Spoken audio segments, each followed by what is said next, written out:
Hello everyone. आज हम लोग एमसीक्यूज बिजनेस स्टडी के अकाउंट्स के एमसीक्यूज हम लोग करेंगे। एमसीक्यूज यानी मल्टीपल चॉइस क्वेश्चंस। एक प्रश्न रहेगा, क्वेश्चन रहेगा, उसके चार ऑप्शन रहेंगे, उसमें से सही को चुनना है। ये बिहार बोर्ड के लिए स्पेशली है। उनके 50 मार्क्स के मल्टीपल चॉइस क्वेश्चंस होते हैं बिजनेस स्टडी में, इकोनॉमिक्स में, अकाउंट्स में, और जिनका एंटरप्रेन्योरशिप है उनके लिए एंटरप्रेन्योरशिप में 35 मार्क्स का एमसीक्यू होता है करने के लिए। तो बड़ा हिस्सा मार्क्स का एमसीक्यू से आता है, तो इसकी तैयारी करनी चाहिए। तो अकाउंट्स का चैप्टर वाइज कर रहे हैं, इसके साथ ही हम लोग बीएसटी का भी करेंगे और इकोनॉमिक्स का भी करेंगे। धीरे धीरे कोशिश करूंगा कि महीने भर के अंदर या उससे पहले सारे जो एमसीक्यूज हैं के हर एक सब्जेक्ट वाइज हर एक चैप्टर का आपको वो दे दूँ, और उसके लिए एक वीडियो एक चैप्टर का होगा। तो स्टार्ट करते हैं। पहला है, ये है पहला chapter, non profit organisation accounts में, गैर लाभकारी संस्था के अकाउंटिंग का उसका ये चैप्टर है। तो इस चैप्टर में पहला जो है MCQ, sale of old newspaper is, पुराने अखबारों की बिक्री है। इसके ऑप्शन है capital receipt, revenue receipt, asset profit, पूंजीगत प्राप्ति, आयगत प्राप्ति, संपत्ति और लाभ। तो सही आंसर होगा रेवेन्यू रिसिप्ट, आयगत प्राप्ति। दूसरा, गैर व्यापारिक संस्थाओं में दायित्व पर संपत्ति का आधिक्य को कहते हैं। The excess of assets over liability in non trading organisation is called as क्या? तो इसके ऑप्शन है capital fund, capital profit, net profit. Hindi में पूंजी निधि, पूंजी लाभ या शुद्ध लाभ। तो इसका सही आंसर है कैपिटल फंड, पूंजी निधि। दायित्व पर संपत्ति का जो आधिक्य होता है नॉन प्रॉफिट ऑर्गेनाइजेशन में, उसको जो बाकी ऑर्गेनाइजेशन है उसमें कैपिटल बोलते हैं, पर नॉन ट्रेडिंग ऑर्गेनाइजेशन में उसे कैपिटल फंड बोलते हैं, पूंजी निधि। अगला, निम्न में कौन सा आय नहीं है? Which of the following is not an income? तो इसमें से कौन सा आय नहीं है? तो पहला दिया हुआ सब्सक्रिप्शन, दूसरा डोनेशन, तीसरा सेल ऑफ टिकट और चौथा एंडोमेंट फंड। तो एंडोमेंट फंड सही आंसर होगा, ये आय नहीं है। बाकी जो subscription, donation, sale of ticket है वो आय है, एंडोमेंट फंड आय नहीं है। उसके बाद है आय व्यय खाता में income and expenditure account records transaction of, आय व्यय खाते जो ट्रांजैक्शन को रिकॉर्ड करता है, किस नेचर के ट्रांजैक्शन को? ऑप्शन है capital nature, revenue nature, A and B, या नॉन ऑफ द अबव। मतलब कि केवल पूंजीगत प्रकृति के या केवल आयगत प्रकृति के या ए और बी दोनों, या इनमें से कोई नहीं। तो केवल आयगत प्रकृति के जो लेन देन होते हैं, ट्रांजैक्शंस होते हैं, केवल रेवेन्यू नेचर के जो ट्रांजैक्शंस होते हैं उन्हें ही इनकम एंड एक्सपेंडिचर अकाउंट में रिकॉर्ड किया जाता है। अगला है, पुरस्कार कोष से संबंधित आय व्यय को दिखाया जाता है। Income and expenses related to the prize fund is shown in, option है income and expenditure account, asset side of balance sheet, liability side of balance sheet, cash account. तो सही ऑप्शन है liability side of balance sheet, सिट्टे के दायित्व पक्ष में। एक क्लब द्वारा क्रिकेट मैच के लिए चंदा, subscription received bye club for cricket match, उसे क्या मानेंगे? तो ऑप्शन में है रेवेन्यू रिसिप्ट, दूसरा एसेट, तीसरा अर्नड इनकम और चौथा कैपिटल रिसिप्ट। तो सही आंसर है रेवेन्यू रिसिप्ट, आयगत प्राप्ति। उसके बाद नेक्स्ट है ऑप्शन, अगला जो सवाल है, अदर चंदे को दिखाया जाता है, outstanding subscription are shown in, कहां दिखाया जाता है? ऑप्शन है एसेट साइड, दूसरा लायबिलिटी साइड, तीसरा रिसिप्ट साइड, या नन ऑफ दीज। तो भाई आउटस्टैंडिंग सब्सक्रिप्शन, इनकम का कोई भी जो आउटस्टैंडिंग है उसे बैलेंस शीट में एसेट साइड में दिखाया जाता है। सही आंसर होगा एसेट साइड। अगला है इनकम, आय व्यय खाता तैयार किया जाता है, income and expenditure account is prepared by. इसके ऑप्शन है company, partnership firm, NGOs, insurance company. तो इसका सही आंसर होगा एनजीओज, नॉन गवर्नमेंटल ऑर्गेनाइजेशंस जो हैं वो इनकम एंड एक्सपेंडिचर अकाउंट तैयार करते हैं। बाकी company, partnership firm, insurance company, ये सब trading and profit and loss account बनाते हैं। तो सही आंसर हुआ एनजीओ, जो कि इनकम एंड एक्सपेंडिचर अकाउंट तैयार करता है। प्राप्तियों में भुगतान खाता सामान्यतया दर्शाता है, receipt and payment account generally indicates cash balance, सही आंसर होगा। जबकि ऑप्शन में है सरप्लस और deficit, capital fund net profit और लॉस और कैश बैलेंस। तो सही आंसर होगा cash balance. Receipt and payment account जो है आमतौर पर कैश बैलेंस को दिखाता है। Life membership fee are recorded in, आजीवन सदस्यता शुल्क को दिखाया जाता है liability side of balance sheet. Life membership फी को liability side of balance sheet के स्थिति विवरण के दायित्व पक्ष में दिखाया जाता है, जबकि ऑप्शन में है प्राप्ति एवं भुगतान खाता, आय व्यय खाता, ए और बी दोनों, लेकिन सही आंसर होगा liability side of balance sheet, स्थिति विवरण के दायित्व भाग में। नेक्स्ट है प्राप्ति एवं भुगतान खाता है रिसिप्ट एंड पेमेंट अकाउंट। इसके ऑप्शन में personal account, real account, nominal account, none of this. तो लेकिन सही आंसर होगा रिसिप्ट एंड पेमेंट अकाउंट जो है वो क्या है, रियल अकाउंट है, वास्तविक खाता। अगला आय व्यय खाता होता है income and expenditure account is. इसके ऑप्शन है personal account, real account, nominal account, none of this. तो भाई इनकम एंड एक्सपेंडिचर अकाउंट जो है वो नॉमिनल अकाउंट है। अगला है वसीयत को मानना चाहिए, legacy should be treated as a liability. Legacy को एक लायबिलिटी मानना चाहिए। ऑप्शन में है a revenue received, an income, none of this. लेकिन अ लायबिलिटी, तो ये सही इसका जो आंसर होगा अ लायबिलिटी। ये एक दायित्व है, वसीयत जो है दायित्व है।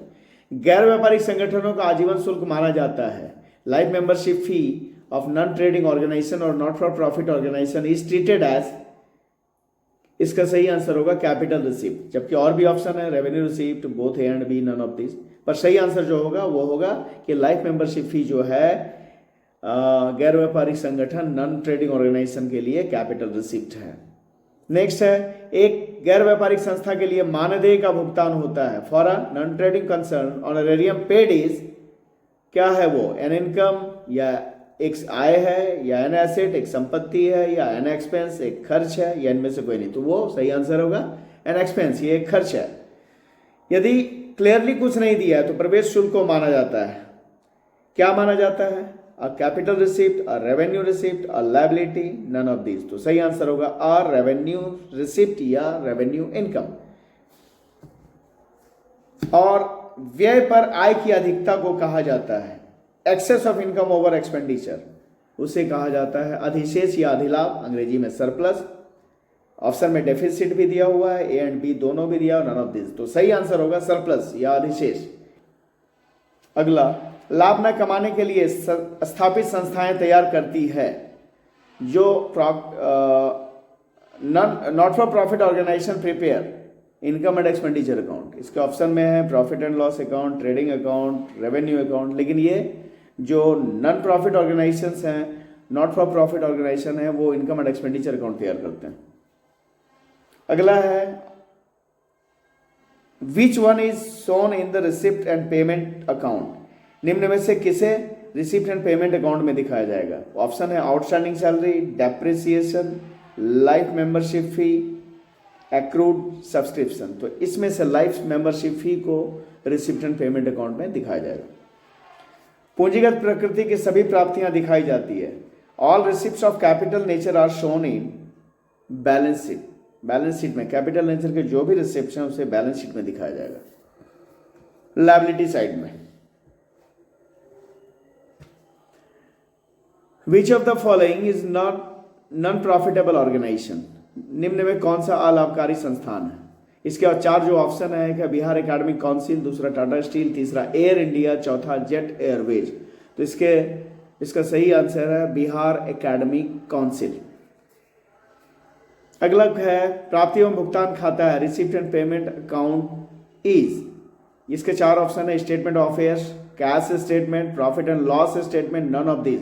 तो आंसर होगा इसका कैश स्टेटमेंट। अगला excess of income over expenditure, ओ ये रिपीट हो रहा है। विशिष्ट दान है, स्पेसिफिक डोनेशन इज। इसके ऑप्शन है capital receipt, revenue receipt, asset, none of this. पूंजीगत प्राप्ति, आयगत प्राप्ति, संपत्ति, या इनमें से कोई नहीं। तो विशिष्ट दान है पूंजीगत प्राप्ति, कैपिटल रिसिप्ट। आय तथा व्यय खाता सामान्यतया दिखाता है। Income and expenditure account generally indicates. इसके ऑप्शन है सरप्लस, डेफिसिट, दूसरा कैपिटल फंड, तीसरा नेट प्रॉफिट और लॉस, चौथा नन ऑफ दीज। तो इसमें से होगा हमारा जो आंसर सरप्लस और डेफिसिट। अगला, निम्न में कौन सा अलाभकारी संगठन नहीं है? Which of the following is not for profit organisation? School, college, hospital, partnership firm. तो इसका आंसर होगा पार्टनरशिप फर्म। पार्टनरशिप फर्म जो है नॉट फॉर प्रॉफिट ऑर्गेनाइजेशन नहीं है। बाकी स्कूल, कॉलेज, हॉस्पिटल ये सब नॉन प्रॉफिट ऑर्गेनाइजेशन ही है। आय व्यय खाते में लिखा जाता है income and expenditure account records क्या? इसका ऑप्शन है all cash receipt and payments, all credit receipt and payments, all cash and credit receipt and payments, none of this. आय व्यय खाता में ये जो cash receipt, all cash receipt and payment, ये कैश बुक का है। All credit receipt and payment ये भी नहीं दिखाते हैं। All cash credit receipt and payment सभी नहीं दिखाते हैं। इनकम एंड एक्सपेंडिचर में केवल रेवेन्यू नेचर के करेंट ईयर के रिसिप्ट और पेमेंट को दिखाते हैं। तो ये तीनों ऑप्शन में से कोई नहीं, मतलब नन ऑफ दीज, इनमें से कोई। अगला, लाभ में कमाने वाली संस्था का मुख्य उद्देश्य होता है the main object of non profit organisation is. Option है टू अर्न प्रॉफिट, लाभ कमाना। दूसरा, टू सर्व द सोसाइटी, समाज की सेवा करना। तीसरा, to prepare profit and loss account, लाभ हानि खाता तैयार करना। और चौथा, उपरोक्त सभी, ऑल द अबव। तो इसका जो सही आंसर होगा टू सर्व द सोसाइटी। अगला है, कौन सा क्रम सही एवं उचित है? विच sequence is correct and appropriate? इसमें से कौन सा जो सीक्वेंस है वो सही है? पहला है cash book, receipt and payment book, income and expenditure account and balance sheet. Hindi में रोकड़ बही, प्राप्ति एवं भुगतान खाता, आय व्यय खाता एवं चिट्ठा। दूसरा है प्राप्ति एवं भुगतान खाता, रोकड़ बही, आय व्यय खाता एवं चिट्ठा। Receipt and payment, cash book, income and expenditure account and balance sheet. और अगला है आय व्यय खाता, प्राप्ति एवं भुगतान खाता, रोकड़ बही एवं चिट्ठा, income and expenditure account, receipt and payment account, cash book and balance sheet. और डी, नन ऑफ दिस। तो इसमें जो पहला ऑप्शन है, पहले रोकड़ बही, फिर प्राप्ति एवं भुगतान खाता, फिर आय व्यय खाता, उसके बाद चिट्ठा, cash book, then receipt and payment account, then income and expenditure account and finally balance sheet. तो ये ऑप्शन है सही, ए। अब आपका वो ए बी सी कोई भी हो सकता है, उसे देखना है। सवाल जो रहेगा आपके पास में, जो जिस तरह का ऑप्शन ए हो में हो या बी में हो, लेकिन क्रम यही सही है। अगला, चालू वर्ष के दौरान अग्रिम प्राप्त चंदे हैं। Subscription received in advance during the current year is. इसका ऑप्शन है an income, an asset, a liability, none of this. तो ये एक लायबिलिटी है। एडवांस में चंदा, करंट ईयर में चंदा जो मिल रहा है, इनकम का एडवांस लायबिलिटी होता है। विशेष उद्देश्य के लिए प्राप्त किया गया दान, donation receive for some special purpose. इसके ऑप्शन है, इसे क्या करना चाहिए? Should be credited to income and expenditure account, इसे आय व्यय खाता में क्रेडिट करना चाहिए। दूसरा ऑप्शन है, एक अलग खाते में क्रेडिट करके स्थिति विवरण में दिखाना चाहिए। Should be credited to a separate account and shown in the balance sheet. और तीसरा ऑप्शन है, संपत्ति पक्ष में दिखाना चाहिए, should be shown on the asset side of the balance sheet. और डी है नन ऑफ दिस। तो इसका ऑप्शन होगा should be credited to a separate account and shown in the balance sheet. एक अलग खाते में क्रेडिट करके स्थिति विवरण में दिखाया जाना चाहिए। ये ऑप्शन हो गया। अब अगला है 35 में, पूंजी कोष की गणना की जाती है, या बोलिए कि या बोलते हैं कि पूंजी कोष का क्या फॉर्मूला, कैसे कैलकुलेट करेंगे, कैपिटल फंड हम कैसे कैलकुलेट करेंगे, क्या फॉर्मूला होगा? तो एक ऑप्शन है पहला, इनकम माइनस एक्सपेंडिचर, आय घटाओ व्यय। दूसरा है संपत्ति माइनस दायित्व, एसेट्स माइनस लायबिलिटी। तीसरा है पूंजी प्लस दायित्व। और चौथा है इनमें से कोई नहीं। तो सही आंसर होगा संपत्ति में दायित्व घटाएंगे, एसेट्स में लायबिलिटी घटाएंगे, तो हमारा कैपिटल फंड फाइंड आउट हो जाएगा, उसका पता चल जाएगा कि कैपिटल फंड हमारा कितना है। अगला है, निम्न में कौन सी मद प्राप्ति एवं भुगतान खाते में जाएगी? विच of the following item which will be shown in receipt and payment account? तो इसमें है आउटस्टैंडिंग सैलरी, डेप्रिसिएशन, अदत्त वेतन, ह्रास। तीसरा लाइफ मेंबरशिप फी, आजीवन सदस्यता शुल्क हिंदी में। और एक्रूड सब्सक्रिप्शन, उपार्जित चंदा। तो इसमें से और ये हमारा लाइफ मेंबरशिप फी जो है रिसिप्ट एंड पेमेंट अकाउंट में जाएगा। अगला है एक स्कूल द्वारा वार्षिकोत्सव के लिए प्राप्त किया गया चंदा माना जाता है। Subscription received by school for organising annual function is treated as. तो इसका आंसर है कैपिटल रिसिप्ट, पूंजीगत प्राप्ति। एनुअल फंक्शन के लिए जो सब्सक्रिप्शन आ रहा है स्कूल के पास में वो कैपिटल रिसिप्ट होगा। अगला है गैर व्यापारिक संस्थान में अधिकांश लेन देन होते हैं। Most transactions in non trading concern are cash. ये ज्यादातर ट्रांजेक्शन जो है नॉन ट्रेडिंग ऑर्गेनाइजेशन में, नॉट फॉर प्रॉफिट ऑर्गेनाइजेशन में कैश में होते हैं। लाभ न कमाने वाली संस्थाओं में व्यय की आय पर अधिकता को कहा जाता है। In not for profit organisation excess of expenditure over income is called loss, या सॉरी डेफिसिट, घाटा। लॉस नहीं बोलेंगे उसे, नुकसान है पर उसे वहां पे उसके लिए डेफिसिट टर्म का यूज किया जाता है, कमी या घाटा। अगला है निम्न में कौन सा लाभ न कमाने वाली संस्था नहीं है। Which of the following is not for profit organisation. तो पहला कॉलेज है ऑप्शन, दूसरा स्पोर्ट्स क्लब, तीसरा मारुति उद्योग, चौथा हॉस्पिटल।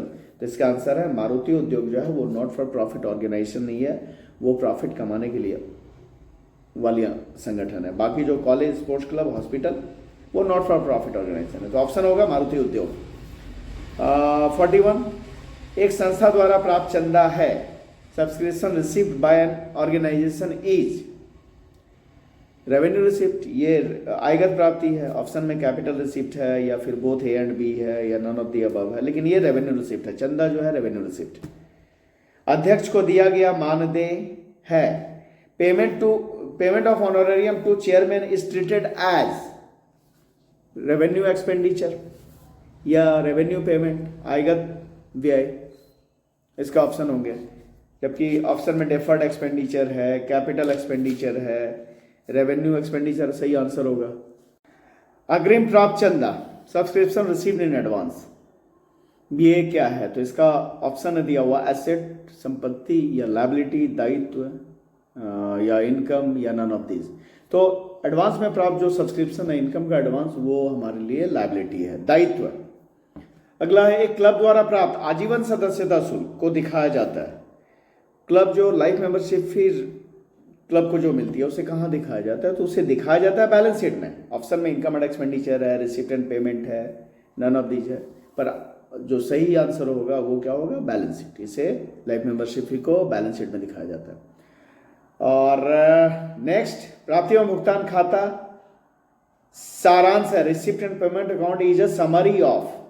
ऑप्शन है इनकम एंड एक्सपेंडिचर अकाउंट, आय एवं व्यय खाता, बैलेंस शीट, कैश बुक या नन ऑफ दिस। तो रिसिप्ट एंड पेमेंट अकाउंट जो है सारांश है, समरी है किसका? कैश बुक का। सही आंसर होगा कैश बुक। तो ये हो गया पहला चैप्टर। नेक्स्ट चैप्टर अगले वीडियो में करेंगे। Thank you.